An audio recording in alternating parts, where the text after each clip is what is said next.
మణిగారు, మీరు కెమెరా సరిగ్గా పెట్టుకోరా? మీరు హాఫే కనిపిస్తున్నారు మాకు. ఎస్.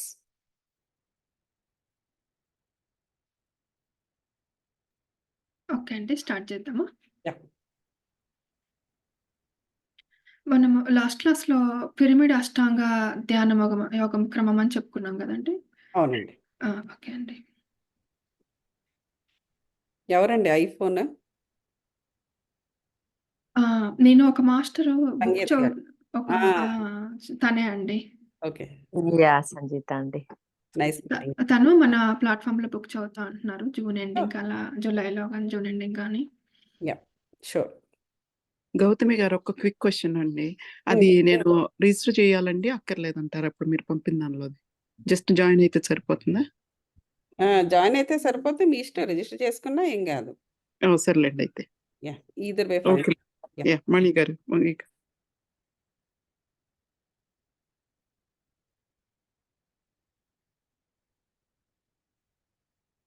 గో హెడ్ అండి. మాస్టర్స్, మనం ఈరోజు వర్ణాశ్రమ ధర్మం గురించి చెప్పుకుందాము. Before going to the session, Brahmarshi Pitamaha పత్రిజీకి, స్వర్ణమాల పత్రిజీకి నా ఆత్మవందనాలు. నా తల్లిదండ్రులకి, గురువులకి, విశ్వానికి కృతజ్ఞతలు. వర్ణాశ్రమ ధర్మం హిందూ మతంలోని ఒకానొక ముఖ్యమైన అంశం వర్ణాశ్రమ ధర్మం. వర్ణం అంటే ఆత్మ యొక్క స్థితి, ఆశ్రమం అంటే శరీరం యొక్క స్థితి. ధర్మం అంటే ఈ రెండు స్థితులను సమర్థవంతంగా నిర్వహించే విధి విధానం. ధర్మం తెలియని వాడికి ఏ స్థితిలో ఏం చేయాలో అర్థం కాదు. అందుకే వాడు ఇతరుల సలహాలపై ఆధారపడుతూ గుడ్డెద్దు చేలో పడ్డట్లు అయోమయంగా జీవిస్తూ ఉంటాడు. ధర్మం తెలిసిన వాడికి ఏం చేయాలో ఏం చేయకూడదో తెలిసి ఉంటుంది కనుక వాడు తన ఆత్మస్థితిని బట్టి మరి తన శరీర స్థితిని బట్టి తన ధర్మాన్ని ఎప్పటికప్పుడు మార్చుకుంటూ ఆనందంగా జీవిస్తూ ఉంటాడు.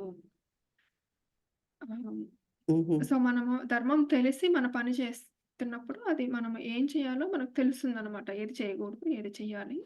అప్పుడు మన శరీరం యొక్క స్థితిని కూడా మార్చుకుంటా ఉంటారు. చేయకూడని పని చేయకుండా చేయాల్సిన పని చేస్తూ, అందుకని ధర్మం అనేది తెలియాలి అందరికీ అని చెప్తున్నారనమాట. సో, వర్ణం అంటే ఆత్మ యొక్క స్థితి అంట ఇక్కడ.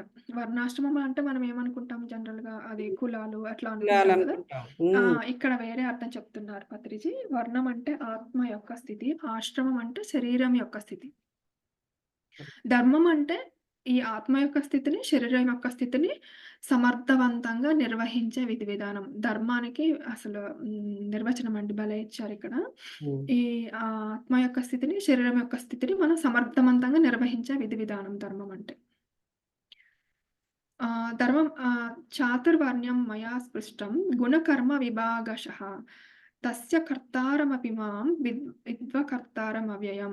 ఆత్మను బట్టి గుణాలు మరియు శరీరాన్ని బట్టి కర్మలు, మరి వాటిని బట్టే ధర్మాలు నిర్ణయించబడి ఉన్నాయి. చాతుర్వర్ణాలుగా నాచే సృష్టించబడి ఉన్నాయి కనుక ఆయా ధర్మాలకు నువ్వు కర్తవైన నిజానికి అకర్తవే అని భగవద్గీతలో శ్రీకృష్ణుడు అన్నాడు. ఇక్కడ వర్ణాలు 4. అవి శూద్ర, వైశ్య, క్షత్రియ, మరి బ్రాహ్మణ.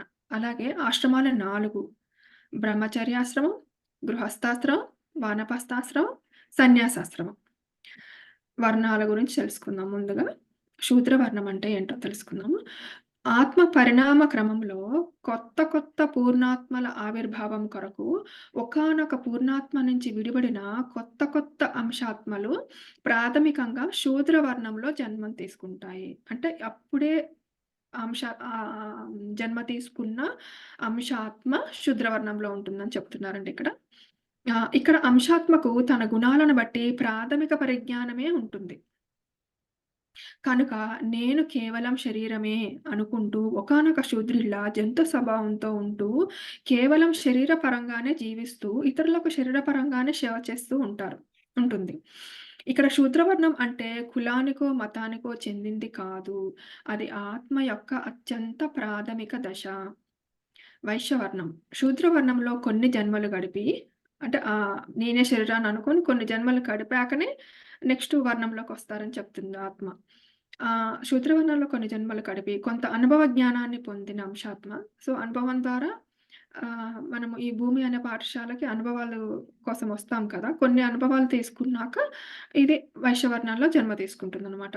అప్పుడు ఏమనుకుంటుంది ఆ ఆత్మ అంటే అంశాత్మ, నేను కేవలం శరీరమే కాదు మనస్సు కూడా అని తనను తాను గుర్తుంచుకొని మనస్సుతో ఆలోచిస్తుంది.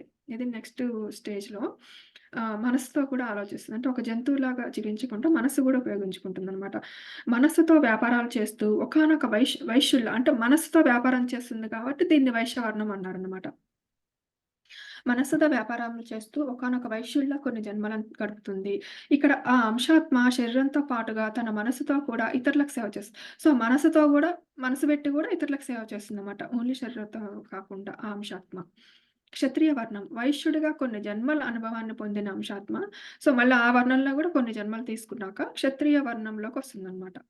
మన శరీరం మన మనసులతో పాటు బుద్ధిని కూడా పెంచుకుంటుంది. ఒకానొక క్షత్రియులో ఎదుగుతుంది. ఏది మంచి, ఏది చెడు అన్న విచక్షణతో జీవిస్తూ తన శరీరంతో, మనస్సుతో మరి బుద్ధితో ఇతరులకు సేవ చేస్తూ ఉంటుంది. అంటే తాను నేర్చుకున్న విచక్షణ జ్ఞానాన్ని ఇతరులకు బోధిస్తూ సేవ చేస్తుంది. సో, వీళ్ళేం చేస్తారంటే క్షత్రియ వర్ణంలో ఉన్నవాళ్ళు విచక్షణ జ్ఞానం ఇతరులకు బోధిస్తారు. వాళ్ళు గూడా విచక్షణ జ్ఞానంతో ఉంటారు. ఏది మంచి, ఏది చెడు అని. బ్రాహ్మణ వర్ణం ఇలా క్షత్రియుల్లో తన శరీరం, మనస్సు మరి బుద్ధిపై చక్కటి నియంత్రణ పొందిన ఆ అంశాత్మ కొత్త పూర్ణాత్మగా ఎదిగే క్రమంలో అంటే బ్రాహ్మణ వర్ణం అనేది కొత్త పూర్ణాత్మగా ఎదిగే క్రమంలో ఉన్న ఫస్ట్ స్టెప్ అన్నమాట. నేను ఎవరు అనే ఎక్కడి నుంచి వచ్చాను, తిరిగి ఎక్కడికి పోతాను అన్న ఆత్మ స్పృహని పెంచుకుంటూ ఉంటుంది. అంటే రమణ మహర్షి చెప్తారు గదా! నువ్వెవరో తెలుసుకో అని. అలా మనలో మనకి ఆ ఆలోచన వచ్చింది అంటే మనము బ్రాహ్మణ ఆ ఆత్మ మనం అంటే ఎవరైనా అలా ఆలోచించారు అంటే అంటే సోల్ గురించి గాని, ఎక్కడి నుంచి వచ్చాము, అసలు ఎందుకు పుట్టాము, ఎక్కడికెళ్తాము, ఈ ఆలోచనలన్నీ ఉన్నవాళ్ళు, ఈ ఆత్మస్పృహ ఉన్నవాళ్ళు బ్రాహ్మణ వర్ణంలో ఉన్నట్లనమాట. ఈ ఆత్మస్పృహని పెంచుకుంటూ ఉండాలి అంటున్నారు. ఈ సత్యాన్ని తెలుసుకునే క్రమంలో ఆ అంశాత్మ నేనే బ్రహ్మను, ఈ సృష్టి అంతటా నేనే నిండి ఉన్నాను అన్న బ్రహ్మ జ్ఞానాన్ని అనుభవపూర్వకంగా పొందుతూ పరిపూర్ణ ఆత్మ అయి బ్రాహ్మణులుగా వెలుగుతుంది. సో, ఎవరైతే నేనే దేవుడిని, నేనే ఆ బ్రహ్మని, నేనే అంతటా ఉన్నాను అని ఎవరైతే తెలుసుకున్నారో అనుభవపూర్వకంగా తెలుసుకోవాలి. అంటే ఇప్పుడు మనకు తెలుసు కానీ ఇప్పుడు మనము ఆహ్, అనుభవపూర్వకంగా తెలుసుకోవడం లేదు కదా! మనము ఇంకా పరిపూర్ణత చెందితే అప్పుడు అనుభవపూర్వకంగా కూడా తెలుస్తుంది. అప్పుడే పరిపూర్ణ ఆత్మ అవుతుందనమాట అది. అలా అనుభవపూర్వకంగా తెలుసుకున్నప్పుడు ఆ ఆత్మనే బ్రాహ్మణుడిగా వెలుగుతుంది. ఆశ్రమాల గురించి తెలుసుకుందాం మాస్టర్స్ ఇప్పుడు. ఫస్ట్ ఆశ్రమం బ్రహ్మచర్యాశ్రమం. ఇక్కడ అందరూ అన్ని విద్యలు నేర్చుకోవాలి. అన్ని కళలు నేర్చుకోవాలి. ప్రాపంచిక విద్యలతో పాటు ఆత్మ విద్యలు కూడా నేర్చుకోవాలి. ఇలా ఈ దశలో ప్రాపంచిక విద్యలతో పాటు ఆధ్యాత్మిక విద్యలన్నీ ఇక్కడ విస్తారంగా నేర్చుకోవడం మాత్రమే ఉంటుంది. సో, ఇక్కడ ఏమంటున్నారంటే బ్రహ్మచర్యాశ్రమం అంటే మామూలుగా మనం పెళ్లి చేసుకోకుండా ఉంటే బ్రహ్మచర్యాశ్రమం అంటాం. కానీ ఇక్కడ ఏముందంటే మనం నేర్చుకునే దశలో ఆశ్రమంలో ఉంటాము. అంటే మన ప్రాపంచిక విద్యలే కాదు, కళలు, ఆత్మ విద్యలు అన్నీ నేర్చుకుంటామనమాట. ఇక్కడ విస్తారంగా నేర్చుకుంటాం. నెక్స్ట్ ఆశ్రమం గృహస్థాశ్రమం. ఇక్కడ బ్రహ్మచర్య ఆశ్రమంలో ఏమేమి నేర్చుకున్నామో వాటిని అభ్యాసం చేస్తారంట ఇక్కడ. నేర్చుకున్నది అభ్యాసం చేస్తారు గృహస్థాశ్రమంలో. అభ్యాసం చేస్తూ జీవితాన్ని హాయిగా ఆనందించడం ఉంటుంది. సో, అవి పాటిస్తూ వాళ్ళు హాయిగా ఉంటారు. పిల్లల్ని పుట్టిస్తూ వారిని పెద్ద చేయడం ఉంటుంది. బ్రహ్మచర్యాశ్రమంలో నేర్చుకున్న ధ్యానాన్ని ఇక్కడ విశేషంగా అభ్యాసం చేయాలి. సో, బ్రహ్మచర్యాశ్రమంలో ధ్యానం నేర్చుకుంటారు. గృహస్థాశ్రమంలో ధ్యానం చేస్తారని ఉంది. దాన్ని బాగా అభ్యాసం చేస్తారనమాట గృహస్థాశ్రమంలో. మూడవ ఆశ్రమం వానప్రస్థాశ్రమం. ఇక్కడ ధ్యానాన్ని తపస్సులాగా మార్చుకోవడానికి వనాలకు వెళ్ళిపోవాలి. సంసారంలో ఉన్నా సరే సంసారం అన్న బంధం నుంచి బయటపడాలి. సన్యాసాశ్రమం. ఇక సంసారంతో ఏ విధమైన బంధం కూడా ఉండకూడదు. ఎవరికి వారే యమునా తీరే అనుకుంటూ దేశమంతా తిరుగుతూ బ్రహ్మచర్యాశ్రమంలో ఉండే వాళ్ళకి ధ్యానం నేర్పించాలి. సో, సన్యాసాశ్రమం తీసుకున్న వాళ్ళు ఏం చేయాలంటే బ్రహ్మచర్యాశ్రమంలో ఉన్న వాళ్ళకి అన్నీ నేర్పించాలనమాట వాళ్ళకి. విశేషంగా వాళ్ళకి ఆత్మజ్ఞానాన్ని బోధించాలి. సన్యాసాశ్రమం తీసుకున్నాక సన్యాసం అంటే సంసారం వదిలేసి వేరే వాళ్ళ బ్రహ్మచర్యాశ్రమంలో ఉన్న వాళ్ళకి మనం సహాయం చేయాలన్నమాట. వాళ్ళకన్నీ నేర్పించాలి. ఆత్మజ్ఞానం గాని, ధ్యానం కానీ అది సన్యాసాశ్రమం. వానప్రస్థాశ్రమం అంటే సంసారం వదిలేసి ఇంకా సంసారం పక్కన పెట్టేసి మన తపస్సు మనం జేసుకోవాలి. ఆ బంధం నుంచి బయటపడాలి. అంటే అందులో ఉన్నా సరే అంటే అటాచ్ అవ్వకూడదనమాట. ఆ బంధాల నుంచి బయటపడాలి. ధర్మాలు. ఇలా ప్రతి ఒక్క అంశాత్మ కూడా తన గుణాలను బట్టి శూద్రుడు, వైశ్యుడు, క్షత్రియుడు, బ్రాహ్మణుడు అనే వర్ణాలలోనూ మరి తన కర్మలను బట్టి ఈ ఆశ్రమాలన్నీ ఎలా వస్తామంటే కర్మలను బట్టి. వర్ణాల్లో ఎలా ఉంటాయంటే గుణాలను బట్టి. ఆహ్, కర్మలను బట్టి బ్రహ్మచర్యాశ్రమం, గృహస్థాశ్రమం, వానప్రస్థాశ్రమం, మరి సన్యాసాశ్రమంలోనే జన్మలు తీసుకుంటూ అనేక ఆత్మానుభవాలను ప్రోగేసుకుంటూ ఉంటుంది. చిట్ట చివరికి పరిపూర్ణమైన అనుభవ జ్ఞానంతో కూడిన పూర్ణాత్మగా ఎదుగుతుంది. ఇలా ఈ వర్ణాల్లో ఉండి, ఈ ఆశ్రమాల్లో ఉండి, ఎన్నో జన్మలు తీసుకుంటూ, ఎన్నో అనుభవాలు ప్రోగేసుకుంటూ, చివరికి పూర్ణాత్మగా మారుతుంది అని చెప్తున్నారు. ఇక్కడి నుంచి ఆ పూర్ణాత్మ కూడా మరిన్ని అంశాత్మను సృష్టిస్తుంది. మనమే బ్రహ్మ అయిపోతాం అప్పుడు. పూర్ణాత్మ అయినప్పుడు మనమే బ్రహ్మ అయిపోయి, మళ్ళీ మనం అంశాత్మలను సృష్టిస్తాం. మరిన్ని కొత్త పూర్ణాత్మల ఆవిర్భావానికి నడుము కడుతుంది. ఈ మహాసృష్టిలో ఇదంతా కూడా నిరంతరం నేర్చుకునే ప్రక్రియ. ఈ నేర్చుకునే ప్రక్రియలో ఏ ఆత్మవర్ణం దానిదే, మరి ఏ శరీరాశ్రమం దానిదే. ఇందులో చిన్న, పెద్ద తేడాలు ఉండవు. ఆత్మ ఒక ఆశ్రమం దాటితేనే ఇంకో ఆశ్రమానికి వెళ్ళగలుగుతుంది. మరి ఒక వర్ణం దాటితేనే ఇంకో వర్ణంలోకి వెళ్ళగలుగుతుంది. ఇక్కడ ఏమంటున్నారంటే పత్రిజీ, మనము శూద్రులు తక్కువగా, బ్రాహ్మణులు ఎక్కువగా అనేది ఉండదు. చిన్న, పెద్ద అనేది ఉండదనమాట.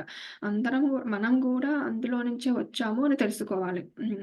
అంతేగాని వేరే వాళ్ళని మనం తక్కువగా చూడకూడదు అన్నట్టు చెప్తున్నారనమాట. ఒకానొక జీవితంలో పిల్లవాడి దశ పిల్లవాడిదే, మరి వృద్ధ దశ వృద్ధుడిదే అయినట్లు ఆత్మ పరిణామ క్రమంలో శూద్రుడి దశ శూద్రుడిదే, మరి బ్రాహ్మణుడి దశ బ్రాహ్మణుడిదే, బ్రహ్మచారి దశ బ్రహ్మచారిదే, మరి సన్యాసి దశ సన్యాసిదే. ఏ దశకు తగ్గ నేర్చుకోవడాలు ఆ దశలోనే ఉంటాయి. ఇది అర్థం చేసుకుంటేనే కానీ మనకు ధర్మబద్ధంగా ఏ వర్ణంలో, మరి ఏ ఆశ్రమంలో ఎలా జీవించాలో తెలుస్తుంది. అలా తెలిసినప్పుడే మనం శుద్ధుడిగా శరీరంతో సేవ చేస్తాం, వైశ్యుడిగా మనస్సుతో సేవ చేస్తాం, క్షత్రియుడిగా బుద్ధిని ఉపయోగించి ఇతరులకు బోధిస్తూ సేవ చేస్తాం, మరి బ్రాహ్మణుడిగా ఆత్మజ్ఞానంతో, బ్రహ్మజ్ఞానంతో జీవిస్తూ, బ్రహ్మజ్ఞానాన్ని బోధిస్తూ అన్నింటికీ అతీతమైన గొప్ప సేవ చేస్తాము. ఇప్పుడు మనం అవి తెలుసుకొని, ఈ ఆశ్రమాల గురించి తెలుసుకొని ఏం చేయాలంటే, మనము శరీరంతోనూ సేవ చేయాలి, మనస్సుతోనూ సేవ చేయాలి, బుద్ధితోనూ ఇతరులకు బోధిస్తూ సేవ చేయాలి.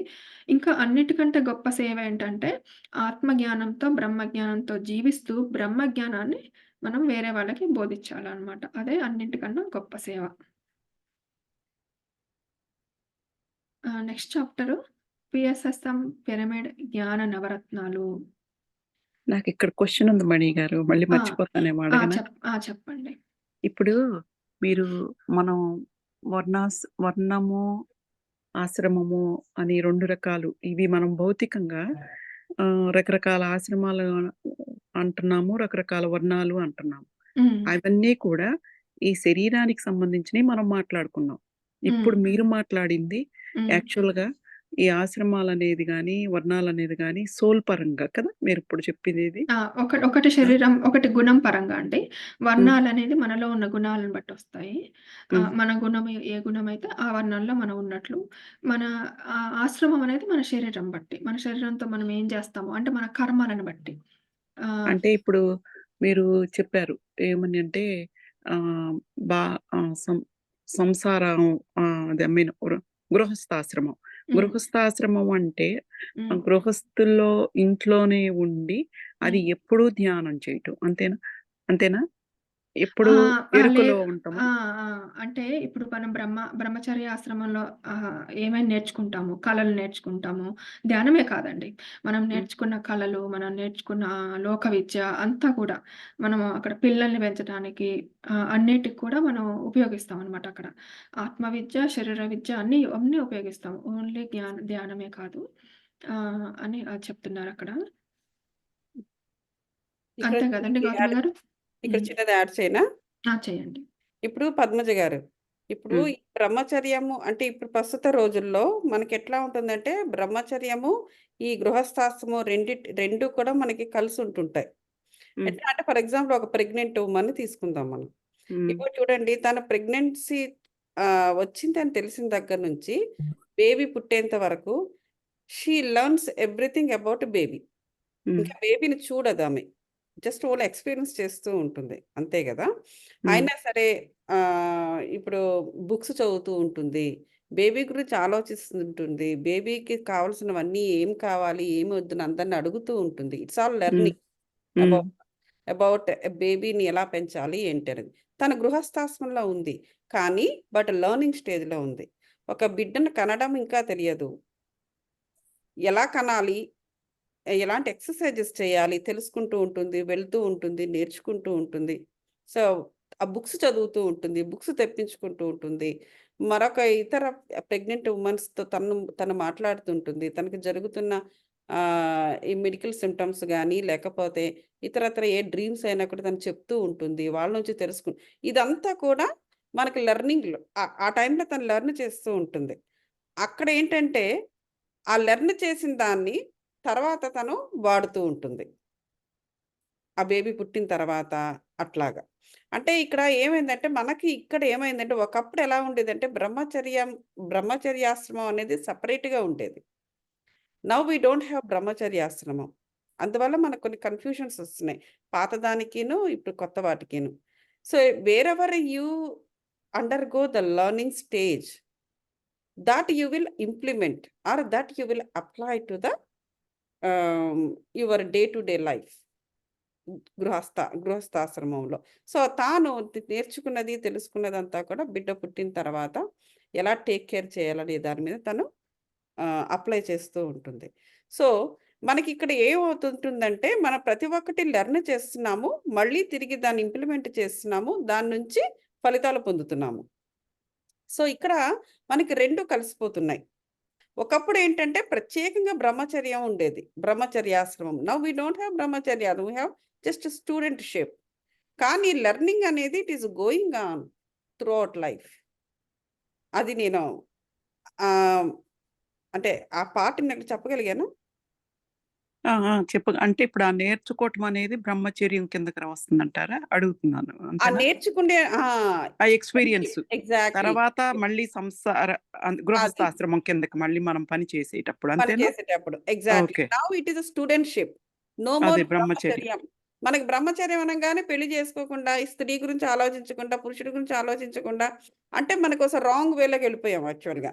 ఎప్పుడు అదేలేండి. కూడా ఆంజనేయ స్వామిని హనుమంతుని తలుచుకుంటూ అట్లా అంటే ఒక టైప్లో అంటే ఆ విధంగా అయితే మరొక ఇతరత్ర మైండ్ డీవియేట్ అవ్వకుండా చదువుకుంటారని ఉద్దేశంతో అలా పెట్టుంటారులేండి సంఘం. ప్రతిదీ తప్ప అనడానికి కూడా లేదు మనుషులను బట్టి. బట్ అదేలేండి. బేసికల్గా ఏంటంటే it's studentship. Um, so even now also we're in studentship అవును, implement in our life. So both are combined now. అది అదే థ్యాంక్ యూ అండి, అంటే అర్థమైంది. పత్రిజీ గారు మన లాస్ట్ బ్రెత్ వరకు మనం నేర్చుకుంటానే ఉండాలంటారు కదండి, ఏదో ఒకటి. Exactly, yeah. ఉమ్. అలా కళలు కూడా అంతే కదా, కంప్లీట్గా ఒక కళ నేర్చేసుకొని అప్పుడు మనం ఇంప్లిమెంట్ చేయడం అనేది లేదు. మనకి అది సాగుతూనే ఉంటుంది. డ్రాయింగ్ తీసుకోండి, లేకపోతే డ్యాన్స్ తీసుకోండి. సో ఓ పక్క చదువుకోవాలి, ఓ పక్క సంసారం చేయాలి, మధ్యలో వీలున్నప్పుడు కళలు నేర్చుకొని it is all mixed for us now. Studentship is combined with everything now. Yeah yeah వెళ్ళండి, చెప్పండి. పిఎస్ఎస్ఎం పిరమిడ్ జ్ఞాన నవరత్నాలు, పిఎస్ఎస్ఎం ఫిలాసఫీ యొక్క ముఖ్యమైన మూల సిద్ధాంతాలుగా ఆధ్యాత్మిక జగత్తుకే తలమానికమైన 9 పరిపూర్ణమైన సత్యాలతో పిరమిడ్ జ్ఞాన నవరత్నాలను రూపొందించబడ్డాయి. అవి వరుసగా ఆత్మే పరబ్రహ్మం, జీవుడే దేవుడు, దేహమే దేవాలయం, శ్వాసే గురువు, సమయమే సాధన, సహనమే ప్రగతి, అనుభవమే జ్ఞానము, దానమే ధర్మము, ధర్మమే పుణ్యము. ఇవి ఒక్కొక్కటి తెలుసుకుందామండి. జ్ఞాన ప్రకరణం. ఎన్నెన్నో జన్మలుగా మనం వినికిడి పరంగా, పుస్తక పఠనంగా, గురువు ముఖతః ఆత్మసత్యాలను తెలుసుకుంటూనే ఉన్నాం. వాటిని అనుభవపూర్వకంగా గుర్తించడానికి జీవాత్మ భావన అన్న ఎరుకతో ఈ భూమి మీదకి మళ్ళీ మళ్ళీ వస్తూనే ఉన్నాము. సో, ఈ భూమి మీదకి మనం తెలుసుకున్న జ్ఞానాన్ని అనుభవపూర్వకంగా గుర్తించడానికి వస్తామని చెప్తున్నారిక్కడ. కానీ వచ్చిన వెంటనే ఆ వచ్చిన పనిని మర్చిపోయి కేవలం జీవాత్మగా అజ్ఞానంతో మరిన్ని కర్మలను కూడగట్టుకుంటూ ఉన్నాము. సో, మనం ఎందుకొచ్చామంటే ఆ జ్ఞానాన్ని అనుభవపూర్వకంగా తెలుసుకోవడానికి వచ్చాము, ఆత్మ సత్యాన్ని. కానీ మనం అది చెయ్యకుండా మనం ఓన్లీ ఈ బాడీనే అనుకోని అజ్ఞానం వల్ల ఇంకా కర్మలు చేస్తూ ఉన్నామనమాట. సకల అజ్ఞానాల నుంచి బయటపడి వచ్చిన పని పూర్తి చేసుకోవాలంటే, ముందుగా మనం జ్ఞాన ప్రకరణంలోని 3 మౌలిక సత్యాలు తెలుసుకోవాలి.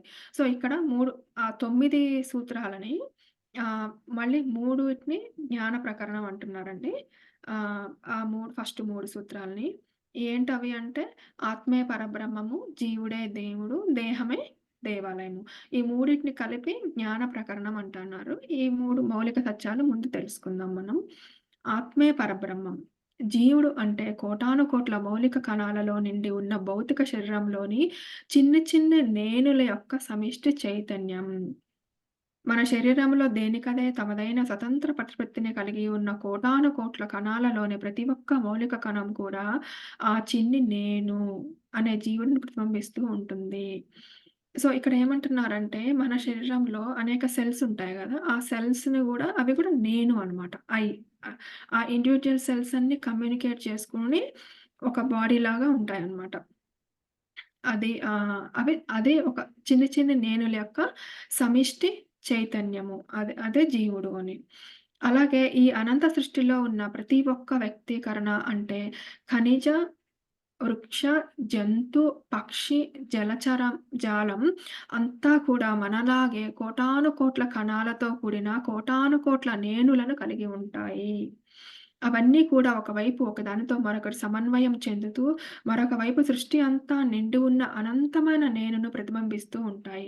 సో, మనం ఈ ఖనిజాలైన, వృక్ష జాతి అయినా, జంతు జాతి అయినా, పక్షి జాతి అయినా, జలచర జాతి అయినా గూడా అవి ఇన్ఫినిట్ నేనుని, అనంతమైన నేనుని అంటే ఆ పరబ్రహ్మంని అది ప్రతిబింబిస్తుంటాయి. అంటే రిప్రజెంట్ చేస్తుంటాయి అని చెప్తున్నారనమాట ఇక్కడ.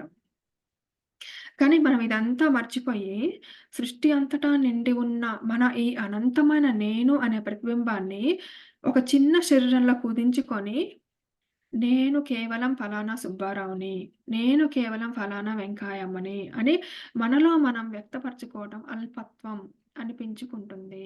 సో, మనమంతటా ఉన్నాము. మనము ఆ అనంత తత్వం నుంచి వచ్చిన చిన్న నేనులమనమాట మేము. అనంతమైన నేనులోంచొచ్చిన చిన్న నేనులం మనం. మనమేమనుకుంటాము ఈ శరీరాన్ని కుదించుకొని నేను ఫలానా అని మనం వ్యక్తపరుచుకుంటాము. అది అల్పత్వం అనిపించుకుంటుంది అని చెప్తున్నారిక్కడ పత్రిజీ. ఈ అల్పత్వంతో ఉన్నవాళ్ళంతా కూడా 2 కాళ్ళు, 2 కాళ్ళు, ఒక ముక్కు, కాస్తంత జుట్టు కలిగి ఉన్న నేను కేవలం శరీరమే. ఇవన్నీ పోతే ఇక నేను ఉండను అన్న కేవల జీవత్వ భావనతో ఎప్పుడూ ఏడుస్తూనే ఉంటారు. అంటే ఈ కాళ్ళు లేకపోతే చేతులు మన శరీరంలో ఉన్న అవయవాలంతా మనం అనుకుంటాం అనమాట. ఇవి లేకపోతే నేను లేను అనుకుంటారు. ఈ ఏడుపు నుంచి వాళ్ళు బయటపడాలంటే నిరంతర ధ్యాన సాధన ద్వారా, జ్ఞానపూరితమైన ఆలోచనల ద్వారా, నవీన ఆధ్యాత్మిక గ్రంథాలను చదవటం ద్వారా, నిరంతర సజ్జన సాంగత్యాదులలో పాల్గొని అందరి ధ్యాన జీవిత అనుభవాలను తెలుసుకోవడం ద్వారా ఆత్మజ్ఞానాన్ని పొందాలి. సో, మనం ఆ భావంలోంచి బయటికి రావాలంటే ఏం చేయమని చెప్పారు? ధ్యాన సాధన చేయాలి. జ్ఞానపూరితమైన ఆలోచనలు చేయాలి. మళ్ళీ మనం న్యూ ఏజ్ విజ్డమ్ ఉన్న పుస్తకాలను చదవాలి. సజ్జన సాంగత్యం చేయాలి. అంటే మనలాగే ఎవరైతే ఆ పాత్రలో నడుస్తున్నారో వాళ్ళతోటి మనము మాట్లాడుతా ఉండాలనమాట. వాళ్ళ వాళ్ళ ధ్యాన జీవితంలో వాళ్ళ అనుభవాలు కూడా తెలుసుకోవాలి. వాళ్ళు పొందిన అనుభవాలు తెలుసుకోవడం వల్ల మనకి గూడా ఆత్మజ్ఞానం వస్తుందనమాట. ఈ ఆత్మజ్ఞానంతో మనలోని చిన్న నేను అంటే స్మాల్ ఐని పరిణితి చెందించుకుంటూ అనంతమైన నేను అంటే బిగ్ ఐ, క్యాపిటల్ ఐతో అనుసంధానం కావాలి. సో, ఈ స్మాల్ ఐస్ అన్నీ గూడా ఎళ్లి బిగ్ ఐలో కలుస్తాయన్నమాట. అనుసంధానం కావాలి. ఎప్పుడు కలుస్తాయంటే మనకు ఆత్మజ్ఞానం ఉన్నప్పుడు కలుస్తాయి అంటున్నారు. ఇలా ఒక ఫోటాన్‌లో ఉన్న చిన్న నేను అనే జీవుడు, ఒక వృక్ష కణంలో ఉన్న చిన్న నేను అనే జీవుడు, ఒక జంతు కణంలో ఉండే చిన్న నేను అనే జీవుడు, పక్షి కణంలో ఉండే చిన్న నేను అనే జీవుడు అన్నీ కూడా దేవుడి యొక్క ప్రతిరూపాలే. అంటే మనమే గాదు భగవంతుడి నుంచి వచ్చింది. పక్షులు, జంతువులు అన్నీ కూడా భగవంతుడి నుంచే వచ్చాయి అని తెలుసుకోవాలి. ఒక చేప కణంలో ఉన్న చిన్న నేను అనే జీవుడు, మరి నాలో ఉన్న చిన్న నేను అనే జీవుడుకు అన్నీ కూడా అనంత విశ్వంలో ఉన్న ఒక పెద్ద నేను అనే దేవుడి యొక్క ప్రతిరూపాలే అని ఆచరణ ద్వారా తెలుసుకోవటమే ఆధ్యాత్మికత. సో, మనమే కాదు అన్నీ గూడా దేవుడి యొక్క ప్రతిరూపాలే అని మనం ఇంప్లిమెంట్ చేయాలి. అనుకోవడం అనేది. కాబట్టి జీవుడు జీవుడే, దేవుడనేవాడు అసలు లేనే లేడు అని వాదించే నాస్తికులు, మరి జీవుడు జీవుడే, దేవుడనేవాడు వేరే ఎక్కడో పైలోకాల్లో ఉన్నాడనుకునే మూర్ఖ పూజలు చేసే ఆస్తికులు అంతా కూడా తమ తమ అజ్ఞానాల నుంచి బయటపడాలి. సో, దేవుడనేవాడు ఎక్కడో ఉంటాడు అనుకున్నా కూడా అజ్ఞానమే. అసలు దేవుడు లేడనుకున్నా అజ్ఞానమే. అందులోంచి బయటపడాలని చెప్తున్నారు. జీవుడే దేవుడు అని ప్రయోగపూర్వకంగా తెలుసుకొని ఆధ్యాత్మిక విజ్ఞాన శాస్త్రజ్ఞులుగా పరిమారాలి. ఇది రెండో సూత్రం. రెండో మూలిక సూత్రం అండి. అందులో దాని గురించి చెప్తున్నారిప్పుడు. ఫస్ట్‌ది ఏంటి? ఫస్ట్ మౌలిక సూత్రము ఆత్మే పరబ్రహ్మం. ఇది జ్ఞాన ప్రకరణం. జ్ఞాన ప్రకరణంలో ఫస్ట్ మౌలిక సత్యం ఆత్మే పరబ్రహ్మం. రెండో మౌలిక సత్యం జీవుడే దేవుడు. దీని గురించి ఇంకా విపులంగా తెలుసుకుందాము. దేవుడి రూపాంతరమైన ఈ జీవుడు ఇక్కడ ఉన్నప్పుడే నేనే అంతటా నిండి ఉన్నాను అని ఆచరణయుక్తంగా తెలుసుకోవాలి. అలా తెలుసుకున్నప్పుడు అతడు తన ప్రాపంచిక పనులను మరింత సమర్థవంతంగా నిర్వహించుకుంటూ, తన ప్రతిబింబాలైన ఇతర జీవాత్మల సమగ్ర ఉన్నతి కోసం కూడా పాటుపడుతూ ఉంటాడు. ఇలా ఇక్కడ ఉన్న జీవుడు మరి అక్కడ ఉన్న దేవుడు అంతా ఒక్కటే అని అనుభవపూర్వకంగా తెలుసుకున్నవాడు మనం ఎంత హాయిగా జీవిస్తామో చెప్పనలవి కాదు. సో, మనకి ఇంక టెన్షన్ ఉండదనమాట. ఇప్పుడు హాయిగా ఉంటాము. ఇక్కడున్నది, అక్కడున్నది అంతా ఒకటే అని తెలుసుకున్నప్పుడు. ఆహ్, ఎందుకు అంటే అలా తెలుసుకోవడం వల్ల మన ప్రాపంచిక పనులను మనం మరింత సమర్థవంతంగా నిర్వహిస్తాము. అంటే మన కోసమే గాకుండా మన ప్రాపంచిక పనులని ఇతర జీవాత్మల సమగ్రత ఉన్నతి కోసం గూడా పాటుపడతాం. అంటే వేరే వాళ్ళని గూడా మనం అప్‌లిఫ్ట్ చేస్తాం. మనల్ని మనం అప్‌లిఫ్ట్ చేసుకుంటూ వేరే వాళ్ళని గూడా అప్‌లిఫ్ట్ చేస్తుంటాం అన్నమాట. అది అనుభవపూర్వకంగా తెలుసుకున్నవాడు ఎంతో హాయిగా జీవిస్తాడో చెప్పడాలో కాదు. ఈ సృష్టిలో ఉన్న ఆనందమంతా మనదిగా చిందులేస్తూ ఉంటాము. సో, మనం ఏం చేస్తాం అప్పుడు మొత్తం ఆనందంగా ఉంటాము. ఈ సృష్టిలో ఉన్న ఏ ఆనందమైనా మనదే. అంతా ఒక్కటే అన్న ఏకత్వపు భావంతో ఆనంద తాండవం చేస్తుంటాము. సో, ఇది తెలుసుకున్నప్పుడు మనము ఆనంద తాండవం చేస్తుంటాం. అంతా మనదే. మనది కాదు ఏది లేదు గదా! దేహమే దేవాలయం. సో, ఎప్పుడైనా సరే మనం దుఃఖంలో ఎప్పుడు ఉంటామంటే మనం సెపరేట్ చేసుకున్నప్పుడు దుఃఖంలో ఉంటాము. ఓకే. నేనిది, వాళ్ళు వేరు, అది వేరు, ఇది వేరు. సో, అంతా మనమే అని అనుకున్నప్పుడు మనం ఆనందంలో ఉంటాము. ఆనందంతో ఆనంద తాండవం చేస్తుంటాం. ఆ ఏకత్వపు భావంతో ఉన్నప్పుడు. దేహమే దేవాలయం. దేహో దేవాలయో ప్రోక్తః జీవో దేవో సనాతన అన్నారు ఆదిశంకరాచార్యుల వారు. జీవుడే సనాతనమైన దేవుడు. అతడు నివసించే శరీరమే దేవాలయం అన్న ఈ విషయాన్ని జీసస్ క్రైస్ట్ తెలుసుకున్నాడు.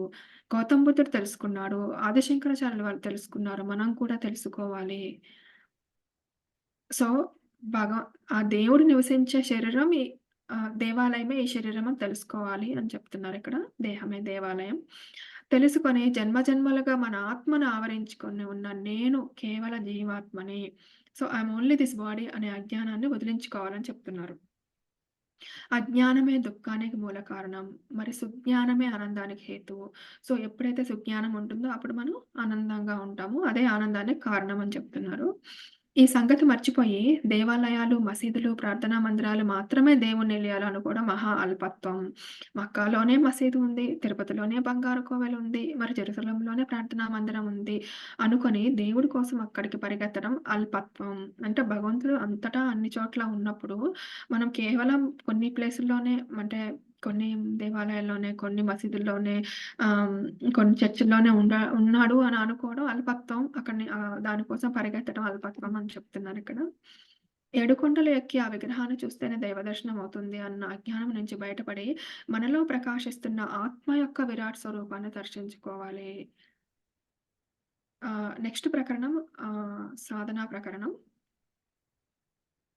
ఈ సాధన ప్రకటనలో ఏంటంటే, ఇలా ఆత్మే పరబ్రహ్మం, జీవుడే దేవుడు, దేహమే దేవాలయము అనే సత్యాలు, మౌలిక సత్యాలు తెలుసుకున్నాక జ్ఞాన ప్రకరణం తెలుసుకుంటాం. సో, వాటిని అనుభవ జ్ఞానాల్లో మార్చుకోవాలంటే సాధనా ప్రకరణంలోకి ప్రవేశించాలి. అంటే సాధన చేయాలనమాట వాటిని మనం, ఆ సత్యాలని. ఎలా చేస్తామంటే సాధనా ప్రకరణంలో 4 సత్యాలున్నాయి. ఇక్కడ మొత్తం 9 కదా! ఫస్ట్ 3 సాధన ప్రకరణము, జ్ఞాన ప్రకరణము, తర్వాత 4 సాధనా ప్రకరణం. ఆ 4 గురించి చెప్తున్నారు. శ్వాసే గురువు, సమయమే సాధన, సహనమే ప్రగతి, అనుభవమే జ్ఞానము. సో, శ్వాసే గురువు అంటే సాధన అనేది గురువు దగ్గర నుంచి మొదలవుతుంది. ఎప్పుడు ఏది చేయాలో, ఎలా చేయకూడదో చెప్పేవాడు గురువు. ఎక్కడ సద్గురువు ఉండడో అక్కడ విద్య అనేది గురుడి విద్యలా సో, గురువు మంచి గురువు కాకపోతే, సద్గురువు కాకపోతే విద్య అనేది బ్లైండ్ అయిపోతుంది అంటున్నారు. అంటే గురుడి విద్య అయిపోతుంది అంటున్నారు. సంగీతం నేర్చుకోవాలన్నా, నాట్యం నేర్చుకోవాలన్నా, సంస్కృతం నేర్చుకోవాలన్నా, మరి క్రికెట్ నేర్చుకోవాలన్నా, అందులో మన నిష్ణాతులం కావాలన్నా అందుకు మార్గదర్శనం చేసే గురువు మనకుండాలి. ఇలా చెయ్యి, అలా చెయ్యి, ఇలా చేయకు, అలా చేయకు అంటూ గురువు మన ప్రతిక్షణం ఎరుకను కలుగజేస్తూ ఉంటాడు. అలాంటి గురువుని ఎలా సేవించుకోవాలో భగవద్గీతలో శ్రీకృష్ణుల వారు చక్కగా తెలియజేశారు. సో, గురువుని ఎలా సేవించుకోవాలంటే తత్విత్తి ప్రణిపాతేన పరిప్రశ్నేన సేవయా ఉపదేశంతి తే జ్ఞానం జ్ఞానినః తత్వదర్శినః. తత్విద్ది అంటే సత్యం. మరి జ్ఞానముల యొక్క సమగ్ర స్వరూపమే గురువు అని తెలుసుకొని, ఆ గురువుని ప్రణిపాతేన అంటే సాష్టాంగ నమస్కారం చేసి, పరిప్రశ్నేన అంటే చక్కటి ఆధ్యాత్మిక ప్రశ్నలు వేసి, సమాధానాలు తెలుసుకోవడం కోసం ఓర్పుతో వేచి చూస్తూ, సేవయ అంటే వినయంతో సేవ చేసుకుంటూ ఉంటే, అప్పుడు తత్వదర్శినః అంటే పరమాత్మ తత్వాన్ని తెలుసుకున్న యోగులు అంటే జ్ఞానులు అంటే ఆత్మజ్ఞానాన్ని అంటే నీకు ఉపదేశంతి అంటే బోధిస్తాడు. జ్ఞానం అంటే ఏమిటి? దాన్ని ఎలా పొందాలి? ఏ మార్గంలో వెళితే సరైన జ్ఞానాన్ని పొందవచ్చు అన్న సమాచారం అంతా కూడా తత్వదర్శి అయిన ఆ గురువు మనకు బోధిస్తాడు. ఢిల్లీకి వెళ్ళే ప్రాపంచిక ప్రయాణం గురించిన సమాచారాన్ని మనం ఢిల్లీకి వెళ్ళి వచ్చిన వాళ్ళని అడుగుతాం కదా! అలాగే మన అంతరంలోకి మనం చేసే ఆధ్యాత్మిక ప్రయాణం గురించి నిరంతరం లోపలికి, బయటికి తిరుగుతూ అంతరంగ ప్రయాణానికి సంబంధించిన మెళకువలను సంపూర్ణంగా తెలుసుకొని ఉన్న మన శ్వాసనే మనం అడగాలి. శ్వాసనే మన గురువుగా స్వీకరించాలి. సో, ఎందుకు శ్వాసనే గురువుగా స్వీకరించాలని ఇక్కడ చెప్తున్నారు. ఎందుకంటే అది లోపలికి, బయటికి తిరుగుతూ మన శ్వాస అంతరంగంలో ప్రయాణం చేస్తుంది. కాబట్టి అది వెళ్ళొచ్చింది కాబట్టి లోపలికి దాన్నే మనం అడగాలి. దాన్నే మనం గురువుగా స్వీకరించాలి అని చెప్తున్నారనమాట ఇక్కడ. అంతరంగ ప్రయాణానికి సంబంధించిన మెళకువలన్నీ సంపూర్ణంగా తెలుసుకొని ఉన్నది కాబట్టి శ్వాస, మనం మన అంతరంగంలోకి వెళ్ళాలంటే దాన్నే మనం గురువుగా స్వీకరించాలి. అది వెళ్ళొచ్చింది కాబట్టి అంతరంగంలోకి శ్వాస. ఎవరు ఏ రంగంలో నిష్ణాతులో వారిని ఆ రంగానికి చెందిన గురువులుగా ఎంచుకోవడం జ్ఞానం. అందుకే PSSM యొక్క ప్రాథమిక జ్ఞాన విజ్ఞాన సూత్రం శ్వాసే గురువు. ఎవరి శ్వాసే వారి గురువు. మరి ఎవరి మనస్సే వారి శిష్యుడు. సో, మనకు గురువెవరు? మన శ్వాస. మనకు శిష్యుడెవరు? మన మనస్సు. కనుక ఎవరికి వారే తమ మనస్సును అనే శిష్యుడిని తమ శ్వాస అనే గురువు పాదాల చెంత ఉంచి, ఆ శిష్యుడితో గురువుకు శుశ్రూష చేయించాలి. సో, ఉమ్. ఇక్కడ మనం చెప్తారండి ఏమన్నా? చెప్పండి వింటున్నాను. ఓకే. ఉచ్ఛ్వాస నిశ్వాసాలతో కూడిన సహజమైన శ్వాస గురువు యొక్క దారలో మన ధ్యాస ధారను మెల్లిమెల్లిగా ఏకం చేయాలి. మన ధ్యాసని శ్వాస మీద పెట్టాలంటున్నారనమాట ఇక్కడ. ఆ శ్వాస ధారతో తాదాత్మ్యం చెందుతూ సమస్త ఆత్మ సత్యాలను పరిపూర్ణంగా అవగతం సో, మనలోకి మనం ఎప్పుడైతే వెళ్తామో ఇతర ఆలోచనలు ఆపేసి, ఆ శ్వాస మీద ఎప్పుడైతే మనం ధ్యాస పెట్టి ఆ శ్వాస ధార మీద ఏకాగ్రంగా ఉంటామో, అప్పుడు మనలో ఉన్న ఆత్మ సత్యాలను పరిపూర్ణంగా అవగతం చేసుకుంటాము అని చెప్తున్నారండి ఇక్కడ. అనేక మంది ప్రాపంచిక గురువులకు 6 ఏళ్ల పాటు విరామ విరగక శుశ్రూష చేసి కూడా వాళ్ళు అందించిన బోధనతో తృప్తి చెందని గౌతమ బుద్ధుడు చివరి ప్రయత్నంగా తన శ్వాస గురువునే శరణు వేడి దివ్యజ్ఞాన ప్రకాశాన్ని పొందాడు. ఇక్కడ ఎగ్జాంపుల్ చెప్తున్నారు. ఎవరు అలా చేశారు? ఏం పొందారు అనేది. బయట గురువులకి చేసినా గాని ఆయన తృప్తి పొందలేదు గౌతమ బుద్ధుడు. ఎప్పుడైతే తన శ్వాసనే గురువుగా శరణు వేడి అప్పుడు మాత్రమే తను దివ్యజ్ఞాన ప్రకాశాన్ని పొందాడు అని చెప్తున్నారు. తాను కనుక్కున్న కుంభకరహిత కేవల పూరక రేచకాత్మకైన సహజ ఆనాపానసతి అనే సులభతరమైన ధ్యాన సాధనను ప్రజలందరికీ పంచాడు. ఎవరి శ్వాసే వారి గురువు. మరి ఎవరు గురువు సహాయంతో వారే తమ ఆత్మదీపాలను తొలగించుకోవాలి అన్న సందేశాన్ని లోకానికి అందించాడు. అన్నమాచార్యుల వారు కూడా కాయపుటూపిరిలో గని ఉన్నది, ఊపిరిలో దేవుడున్నాడు యోగేంద్రులకు అని సెలవిచ్చారు. సో, అన్నమాచార్యులు కూడా కాయపుటూపిరిలో గని ఉన్నది, ఊపిరిలో దేవుడున్నాడు యోగేంద్రులకి అని చెప్పారనమాట. కాబట్టి శ్వాసే గురువు అన్న పరమసత్యం మన అణువులోనూ ఇంకిపోవాలి. ఎప్పుడు ఏ విషయంలో మార్గదర్శనం కావాలన్నా శ్వాస గురువు గారి దగ్గరికి తక్షణం వెళ్ళిపోవాలి. కళ్ళు 2 మూసేసుకొని, కాళ్ళు చేతులు మరియు మస్తిష్కం కట్టేసుకొని, హాయిగా కూర్చొని శ్వాస మీద ధ్యాస సాధన చేయాలి. సమయమే సాధన. ఎంతసేపు సాధన చేయాలి అన్నది అందరి సందేహం. సంగీతం నేర్చుకునేవాడు రోజుకి 5 నిమిషాలు లేదా గంట సేపు లేదా 24 గంటలు సాధన చేస్తే ఎంత మేరకు సంగీతాన్ని సాధిస్తాడో, ధ్యానం విషయంలో కూడా అంతే. చేతుల్లో అలా సితార్ పట్టుకొని ఇలా 5 నిమిషాల పాటు వాయించేసి, అలా చాయ్ తాగడానికి వెళ్ళేవాడు ఎన్నటికీ పండిట్ రవిశంకర్‌గా కాజాలడు. అలాగే కళ్ళు మూసుకొని ఇలా కళ్ళు తెరిచేవాడు ఎన్నటికీ యోగీశ్వరులు కాలేరు. నిద్దుర నిరాకరించి తంబుర చేపట్టి అని త్యాగరాజ స్వామి చెప్పినట్లు తిండి గురించి మర్చిపోవాలి, నిద్ర గురించి మర్చిపోవాలి. పగలంతా ప్రాపంచిక పనులు చేసుకొని రాత్రంతా హాయిగా కూర్చొని ధ్యాన సాధన చేయాలి. స్వాధ్యాయ సాధన చేయాలి. సజ్జన సాంగత్య సాధన చేయాలి. ఎవరి జీవితాన్ని వారు ఒక ఆధ్యాత్మిక ప్రయోగశాలలా మలచుకోవాలి. ఇక్కడ ధ్యాన సాధనతో పాటు స్వాధ్యాయం కూడా సజ్జన సాంగత్యం కూడా చేయాలి. మన జీవితాన్ని మనమే ఒక ఆధ్యాత్మిక ప్రయోగశాలలా మలుచుకోవాలి అని చెప్తున్నారు. అంటే ఏదన్నా తెలుసుకున్నామనుకోండి, దాన్ని ఎక్స్‌పెరిమెంట్ చేసుకోవాలి. ఓకే. ఇది చేస్తే పని చేస్తదా లేదా? ఇప్పుడు ఎవరైనా ఏదైనా చెప్తారు. దానికి మనమే ఇంప్లిమెంట్ చేసుకొని చూడాలి. మన కృతజ్ఞతతో ఉంటే ఎలా ఉంటుంది లైఫు? అట్లా మనం ప్రేమతో ఉంటే ఎలా ఉంటుంది? అలా కాకుండా ఎదుటి వాళ్ళ మీద కోపంతో ఉంటే ఎలా ఉంటుంది? అవన్నీ కూడా మనకు మనం ఇంప్లిమెంట్ చేసుకొని చూడవచ్చనమాట. సహనమే ప్రగతి. ధ్యాన సాధన చేస్తూ ఉంటే ఎన్నెన్నో శారీరకపరమైన నొప్పులొస్తుంటాయి. వాటన్నింటిని ఎంతో ఓర్పుతో సహించాలి. ఎంతో మంది తిడుతూ ఉంటారు. వెటకారం చేస్తూ ఉంటారు. "ఏమయ్యా! ఊరికే అలా కళ్ళు 2 మూసుకొని కూర్చుంటావు. వేరే ఏం పని లేదా?" అని మన వ్యక్తిగత విషయాలను చర్చిస్తూ మనల్ని అవమానపరుస్తారు. అవన్నీ భరించాలి. సో, మనకు ఎదుటి వాళ్ళు అవమానం చేసినప్పుడు మనం భరించాలనమాట సహనంతో. బయట నుంచి అవమానాలు, మరి లోపల నుంచి నొప్పులు. మన బాడీ ఏమో పెయిన్స్ ఇస్తుంటది. మనం ధ్యానం చేస్తున్నప్పుడు. ఎందుకంటే మన నాడీ మండలం అసలు శుభ్రం అవుతుంటది కాబట్టి. సో, దాన్ని భరించాలి. బయట వాళ్ళు ఇసుక్కుంటున్నా, అవమానిస్తున్నా దాన్ని భరించాలి. అన్నీ భరిస్తూ కూర్చోవాలి. చుట్టుపక్కల వాళ్ళ మీద కోపం తెచ్చుకొని మన సాధన మానేసామా, ఇక మన ఎన్నటికి మనకు ప్రగతి ఉండదు. సో, వాళ్ళంటున్నారు, వీళ్ళంటున్నారు అని కోపం తెచ్చేసుకొని మనం మానేసామనుకోండి, మనకి ప్రగతి ఉండదు అంటున్నారు. ఎప్పటికీ ప్రగతి అనేది ఉండదు. మిలారేప అన్న పుస్తకాన్ని ప్రతి ఒక్క ధ్యాన సాధకుడు చదివి మిలారేప తన గురువు మార్పా గారి దగ్గర పడ్డ పాటలన్నీ తెలుసుకోవాలి.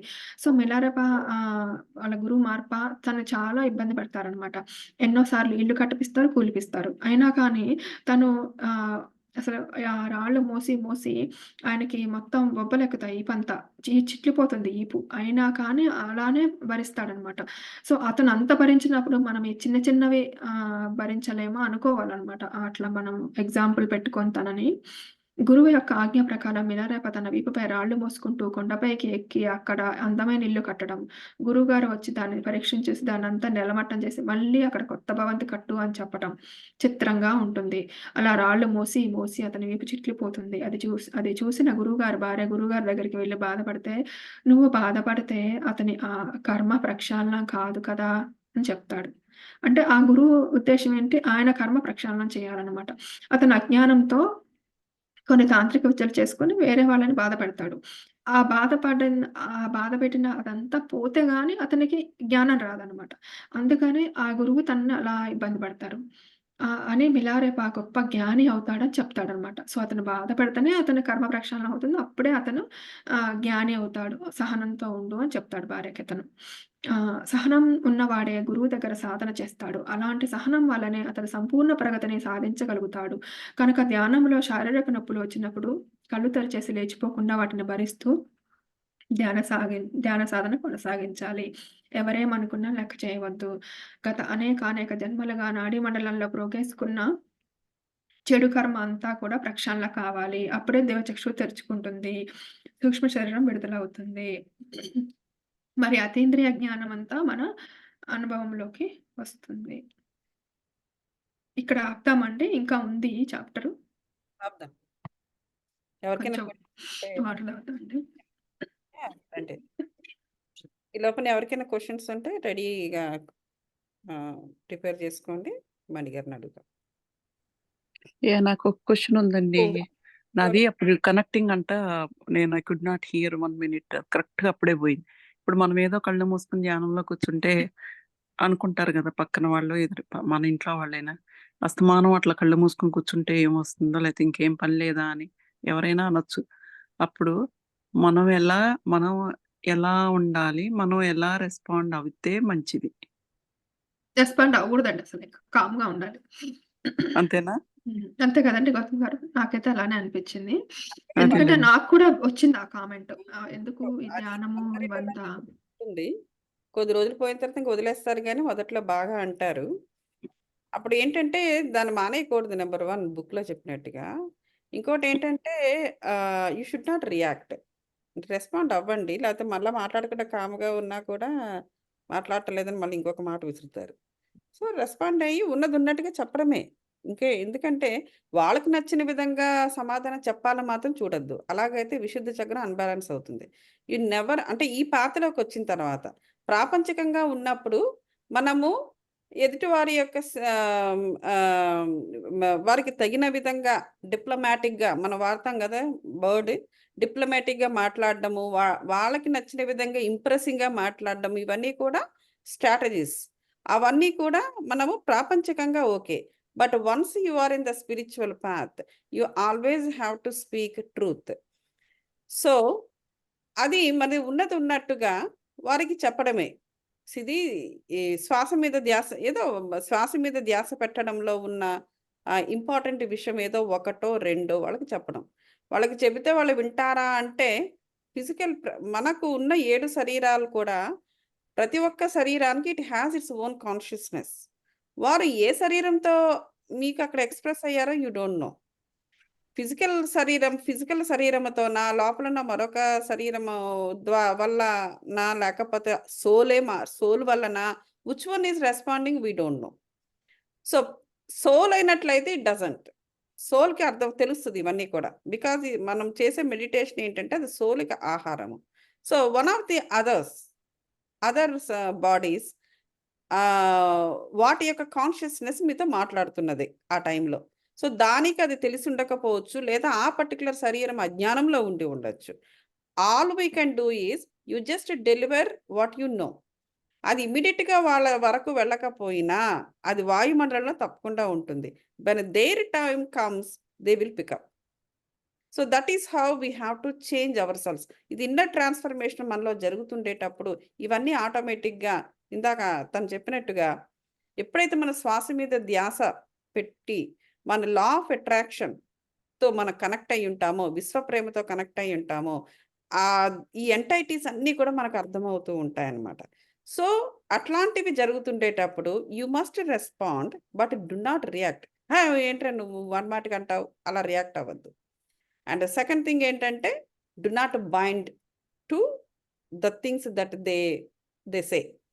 You are not suppose to interact with any of those things. అందుకే కదా మన మెడిటేషన్‌లో కూడా డెఫినిట్‌గా మొదట్లోనే చెప్పుకుంటాం. Accept the way it is. వారు అలా అన్నారంటే అన్నారంతే. మనం మళ్ళీ తిరిగి రియాక్ట్ అవ్వద్దు. తిరిగి వాటితో ఇంటరాక్ట్ అవ్వద్దు. That's it. Just accept the way it is అంతే. సో, అప్పుడు ఏమవుతుందంటే మీకు మీ ఏకాగ్రతలోకి అవి భంగం కలగకుండా ఉంటాయన్నమాట. We are not we don't అంటే బయట జరిగే యాక్టివిటీస్ అన్నిటికి ప్రతిదానికి మనం ఇక రెస్పాండ్ ఇక మనము రియాక్ట్ అవ్వక్కర్లేదు. స్పిరిచువల్ పాత్‌లోకొస్తే. అది మనము ప్రాక్టీస్ చేయాలి కంపల్సరీగా. లేకపోయినట్లయితే ఏమవుతుందంటే the communication between you and the higher self will cut. ఎప్పుడైతే అలా జరిగిందో ఈ కమ్యూనికేషన్ సెంటర్ ఏంటి? విశుద్ధ చక్రము. ఆ విశుద్ధ చక్రం వెంటనే అన్‌బాలన్స్ అవుతుంది. సో, అది జరగకుండా చూసుకుంటూ ఉండాలి. అంటే చెప్పండి. కామ్‌గా Yes. ఒక్కొక్కసారి వాళ్ళకి తెలిసిగా కూడా అంటుంటారు గదండీ! అప్పుడు మనం వాళ్ళకి తెలిసి గూడా అలా అంటుంటే కామ్‌గా ఉండొచ్చు గదండీ! ఉండొచ్చు. యాహ్! హ్మ్. హ్మ్. అది తెలియజెప్పాలి. అది. హ్మ్. షూర్. థ్యాంక్ యూ అండి. షూర్. అర్థమైంది. ఇంకో క్వెషన్ అడగండి. సబిత గారు అడగండి. దాంట్లో ఆయన ధ్యానం చేయాలి అని అన్నారు. మార్నింగ్ అంతా మనము ప్రపంచకవన్నీ చూసుకుని నైట్ అంతా చేయాలి అని అన్నప్పుడు ఈ బాడీ అలసిపోతుంది కదండి. కూర్చున్న ఎంతో కొంత కూర్చుంటాం అనుకోండి, మ్యాక్స్ 1 అవర్ కల్లా నిద్ర వచ్చేస్తుంది అనుకోండి.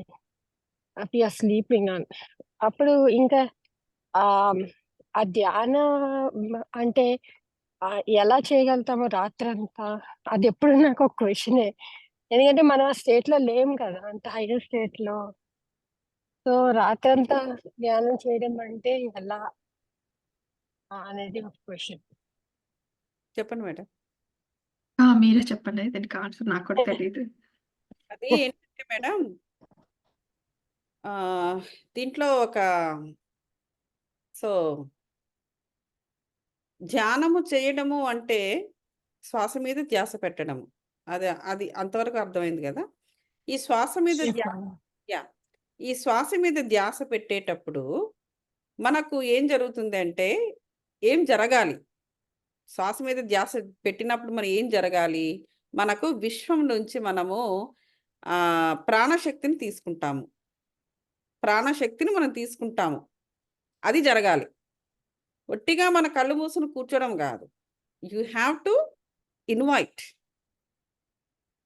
సో ఎప్పుడైతే ప్రాణశక్తి మనలోకి వస్తుందో అది ఎట్లాగంటే మనకు అంటే శరీరంలో ఏ భాగం నుంచి అయినా సరే ఆ ట్రాన్స్మిషన్ జరగవచ్చు నా అనుభవ ప్రకారము. అలా చాలామంది అనుభవ ప్రకారం. కానీ థియరిటికల్గా ఏం చెప్తారంటే బ్రహ్మరంధ్రం గుండా లోపలికి వెళ్తుంది అని చెప్తారు. మరి ఇట్స్ ఓకే. సో బ్రహ్మరంధ్రం గుండా లోపలికి వెళ్ళిన లైఫ్ ఎనర్జీ లేదా ప్రాణశక్తి ఏం జరుగుతుందంటే ఇక్కడ సహస్రారం ఉంటుంది. ఈ సహస్రారం అనేది ఒక రిజర్వాయర్. మనకి హైదరాబాద్ వాటర్ రిజర్వాయర్ ఏంటి? హుస్సేన్ సాగర్. అక్కడ నుంచి అన్నీ పోతుంటాయి కదా, అట్లాగా రిజర్వాయర్ మనకు అక్కడ సహస్రారం. ఇక్కడకిను ఈ వెన్నెముక బిగినింగ్కి మధ్యన పీనియల్ గ్లాండ్ ఉంటుంది. అంటే మన ఇక్కడ నుంచి ఇలా చూసుకుంటే ఎక్స్రే తీస్తే మనకి ఇక్కడ కనిపిస్తుంది అనమాట. సో ఇక్కడ రిజర్వాయర్లో ఉన్న ప్రాణశక్తి ఆ పీనియల్ గ్లాండ్ గుండా ద్వారా మనకు ఈ వెన్నెముకలోకి ప్రవేశిస్తుంది. వెన్నెముకలోకి ఎందుకు ప్రవేశించాలి అంటే ఈ పార్ట్లోని ప్రాణమయ కోశం అనేది మనకి వెన్నెముక అంతా కూడా ఇక్కడ నుంచి ఇక్కడ అంతా కూడా ఆవరించుకుని ఉంటుంది. ఆ ప్రాణమయ కోశంలో చక్రాలు ఉంటాయి. మనకు 112 చక్రాలు ప్రాణమయ కోశంలోను వివిధ రకాల అవయవాలను కనెక్ట్ చేసుకుంటూ 2 ఆరాలోను ఉంటాయి. మొత్తం 114. సో వీటన్నిటికీ కూడా మన ప్రాణశక్తి వెళ్ళాలి, సర్క్యులేట్ అవుతుండాలి ఇలాగనమాట. సో ఆ విధంగా మీ శ్వాసను అంటే మీ లోపల ఉన్న అట్మాస్ఫియర్ను అటువంటి కంజూసివ్గా మీరు మార్చుకోవాలి. అంటే అంటే నేనేం చెప్తున్నానంటే అది ఏదో ఒక ఓవర్ నైట్లో జరిగిపోయేది కాదు. మీకు 1 అవర్ మీరు హోల్డ్ చేయగలను అంటున్నారు కదా, చేయండి. ఆ 1 అవరే చేయండి. You start with that 1 hour. ఇంకా అక్కడ నుంచి మీ కాన్షియస్నెస్ పెరుగుతూ పోతుంది. అప్పుడు ఆటోమేటిక్గా 1 అవర్ కాస్త 1 hour 15 minutes, 1 hour 30 minutes, 2 hours, even 3 hours కూడా మీరు ఉండగలరు. అంటే ఆ విధంగా. సో దానికి మనము అందుచేత మనకి దానికి కావలసిన విధంగా మనము ప్రిపేర్ అయ్యి ఉండాలి. ఎలా ప్రిపేర్ అయ్యి ఉండాలి అంటే స్పిరిచువల్ రియాలిటీ అని చెప్పేసి ఒక వీడియో ఉంది. అది ఒకసారి వేస్తే బెటర్ ఏమో. సో అది ఇప్పుడు ఏంటంటే మనం నిటారుగా కూర్చుంటాము కదా, నిటారుగా కూర్చున్నప్పుడు మనకి ప్రాణమయ కోశంలో ఉన్న చక్రాలన్నిటికీ కూడా సరఫరా అవుతుందన్నమాట. అంటే ఎలా కూర్చున్నా పర్వాలేదని చెబుతారు, కరెక్టే. అంటే గబ్బుకి ఇలా స్టిఫ్గా కూర్చుంటారేమో అని చెప్తారేమో, కానీ రిలాక్సింగ్గానే కూర్చోవాలి, బట్ నిటారుగా కూర్చోవాలన్నమాట. You can lean your back to the chair, but not the సహస్రారం అన్నమాట. సో ఈ విధమైన కొన్ని కంఫర్టబుల్ పొజిషన్స్ మీరు మొదట ప్రిపేర్ చేసుకోవాలి. మీ బాడీని ప్రిపేర్ చేసుకున్న తర్వాత మీరు అప్పుడు చేతులు 2 కూడా ఇలాగా క్లాస్ప్ చేసుకుని కానీ లేకపోతే బ్రహ్మముద్ర వేసుకుని కానీ కూర్చుని ఇక్కడ ఒక ఎనర్జీ వలయం ఫామ్ అవుతుంది. తర్వాత మఠం వేసుకుంటే కాళ్ళు 2 మడత పెడతారు, ఎక్కడ యాంకిల్ లెవెల్లో, అక్కడ ఒక ఎనర్జీ వలయం ఫామ్ అవుతుంది. ఇలాగ కంప్లీట్గా మీరు బాడీ అంతా ఎనర్జైజ్ అయి ఉన్నప్పుడు ఇక మీకు ఆ అలసట అనేది రాదు. అండ్ ఇన్ఫ్యాక్ట్ అలసట అనేది పోతుంది, మీ బాడీ రిలాక్స్ అవుతుంది. సో ఏంటంటే మీ యొక్క థింకింగ్ మారాలి. ఇప్పుడు ఫస్ట్ ఏంటంటే నేను ఒక 1 అవరే చేయగా నా తర్వాత నిద్ర వస్తుంది అనేటువంటి థింకింగ్ కంప్లీట్గా తీసేసేయండి. సో నిద్రపోయే టైంలో కూడా ఈ ప్రాణశక్తి లోనికి వెళ్తుంది, కానీ that was in unconscious state. Plus తక్కువ మోతాదులో మీకు ప్రాణశక్తి ట్రాన్స్ఫర్ అవుతుంది. అదే సేమ్ థింగ్ మీరు మెడిటేషన్లో గనక ఉంటే మీకు ఎక్కువ మోతాదులో ప్రాణశక్తి వెళ్తుంది. అట్ ది సేమ్ టైం మీరు కాన్షియస్గా ఉంటారు. అంటే మరి కాన్షియస్గా ఉంటానంటే నాకు మరి పొద్దున్న లేచి నేను ఆ పని ఈ పని చేయాలి కదా, మళ్ళీ నాకు నిద్ర వచ్చేస్తుంది. నో, అక్కడ రిలాక్స్ అయిపోతుంది బాడీ. ఎందుకు రిలాక్స్ అవుతుంది? నాడీ మండల శుద్ధి జరుగుతుంది, బ్లాక్స్ ఏమనంటే పోతాయి. ఇవన్నీ చాలా ఉపయోగపడే చక్రాస్ బ్యాలెన్స్ అవుతాయి. మన మన 7 శరీరాలు బ్యాలెన్స్ అవుతాయి. అది కాకుండా మన లోపల పంచభూతాల ఆల్ ది టైమ్ సర్క్యులేట్ అవుతూ ఉంటుంది. బయట ఏమేమి ఉంటాయో అదంతా మనలో కూడా ఉంటుంది. ఆ పంచభూతాలు కూడా సర్క్యులేట్ అవుతూ బ్యాలెన్స్ అవుతుంది. వాటర్ ఎంత ఉండాలో అంత ఉంటుంది, గాలి ఎంత ఉండాలో అంత ఉంటుంది. ఈ భూమి దాంట్లో మ్యాచ్ అవుతుంటుంది. 2 కణాల మధ్య భాగము పెర్ఫెక్ట్‌గా మధ్య భాగము కూడా పెర్ఫెక్ట్‌గా ఉంటుంది. అదే మనకి ఈక్వలెంట్ టు స్కై. సో, పంచభూతాలను కూడా బ్యాలెన్స్ చేస్తూ ఉంటుందన్నమాట. అన్ని బ్యాలెన్సింగ్‌గా ఉన్నప్పుడు ఇక మనకు అలసట అనేది రాదు. మనకు అలసట అనేది అందుకే వస్తుంది యాక్చువల్‌గా. వెన్ యూ ఆర్ ఫుల్ చూడండి, ఒక టైర్ అంటే తీసుకోండి. మన హ్మ్. ఒక టైర్ సారీ. కనుక కంప్లీట్ అంటే గాలి తీసుకోండి, ఎంత బాగుంటుంది ఆ టైర్ చక్కగా. అలాగవుతాం అన్నమాట. యాహ్! మేమున్నట్టయితే అది మీకు సరిగ్గా లేదండి డాడీ. వాయిస్ బ్రేక్ అవుతుందండి. తర్వాత యాహ్! లేతే ఓ పని చేయండి, టైప్ చేయండి, నేను చెప్తాను.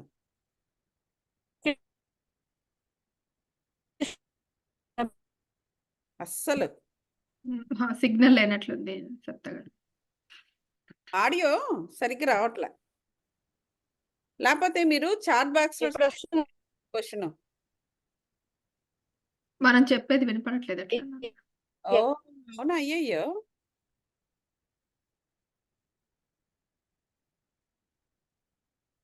ఫ్రీజ్ అయిపోయి ఉంటుంది. Yeah!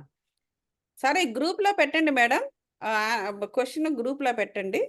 So that we can converse. Yeah! Okay madam. Okay అండి. ఏమైనా థ్యాంక్ యూ మాస్టర్స్. ఇంకెవరికైనా ఏమైనా క్వెషన్స్ ఉంటే యాహ్! చెప్పండి. థ్యాంక్ యూ సో మచ్ అండి. యాహ్! గౌతమి వెల్కమ్. గారు, మణి గారు. యాహ్! వెల్కమ్ అండి. మళ్ళీ రేపు కంటిన్యూ సవిత గారు చేసుకుందాం. థాంక్స్ అండి. యాహ్! మీరక్కడ మెసేజ్ పెట్టండి. లేదా క్వెషన్ రాయగలరా ఇప్పుడు? యాహ్! లేకపోతే మీరు రేపైనా మాట్లాడుకుందాం. సరే, అందరం మళ్ళీ రేపు కలుద్దాము. ఓకే అండి. Thank thank you. You bye అండి. Masters. Thank you thank you. అండి for giving me this opportunity. It's our thank pleasure. You Gautam గారు. యాహ్! థ్యాంక్ యూ థాంక్స్ అండి. అండి. చాలా. థ్యాంక్ యూ అండి.